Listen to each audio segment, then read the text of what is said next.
इसे 2025 का क्वेश्चन है। क्या दिया हुआ है हमें? Difference between any two natural numbers is 10। किन्हीं भी दो नेचुरल नंबर्स के बीच का डिफरेंस 10 है।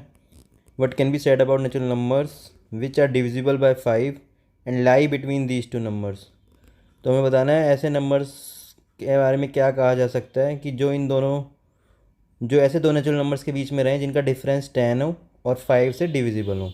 ठीक है, तो क्या क्या ऑप्शन देख लो एक बार। One such number, there is only two such number, there can be more than one such number, no such number exist. तो देखो, ऐसे क्वेश्चन को करने के लिए क्या कर सकते हैं हम, केसेस ले सकते हैं डिफरेंट। तो मान लो अगर पहला हमारा जो नेचुरल नंबर है वो 1 है, तो जो जिस दूसरा नंबर होगा जिससे इसका डिफरेंस 10 होगा वो क्या होगा, 11, है ना। अब इन दोनों के बीच में ऐसे कौन से नंबर हैं जो 5 से डिविजिबल हैं? वो 5 और 10 ही होंगे। तो दो नंबर आ गए हमारे पास। तो इसका मतलब बी या सी में से कुछ होगा। There are only two such number, there can be more than one such number.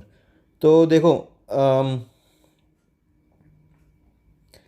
अब एक तो ये केस हो गया। अब दूसरा अगर हम केस लें, अगर मान लो पहले नंबर हम 2 ले लें, दो दूसरा 12, तो सेम ही रहेगा। 3 और 13 के बीच में भी सेम रहेगा। अब डिफरेंस कब आएगा? डिफरेंस जब आएगा जो हम नंबर ही सेलेक्ट कर रहे हैं वो ही 5 का मल्टीपल हो, राइट।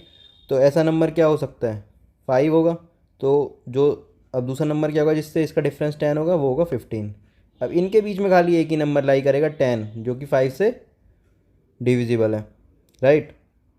तो इसका आंसर क्या हो सकता है? अब हमें एक केस भी मिल गया, दो केस भी मिल गया, तो आंसर क्या हो गया? आंसर हो गया there can be more than one such number, है ना। सी हो गया, क्योंकि एक नंबर भी नहीं है, दो नंबर भी नहीं है, मतलब एक भी हो सकता है, दो भी हो सकता है। तो there can be more than one such number, इसका आंसर होगा सी, राइट। सो एक चीज़ और कहना चाहूँगा मैं कि अगर आप किसी भी कॉम्पिटिटिव एग्ज़ाम की तैयारी कर रहे हैं ना, तो हमें खाली बुकिश वे तैयार नहीं करना। हमें देखना है कि हम क्वेश्चन को कितनी जल्दी कर सकते हैं, कौन कौन से वेज हैं, राइट। तभी हम अपने कॉम्पिटिटर को हरा पाएंगे, तभी हम सक्सीड कर पाएंगे, राइट। तो थैंक यू। अगर वीडियो अच्छी लगी हो तो लाइक करो, शेयर करो, सब्सक्राइब करो।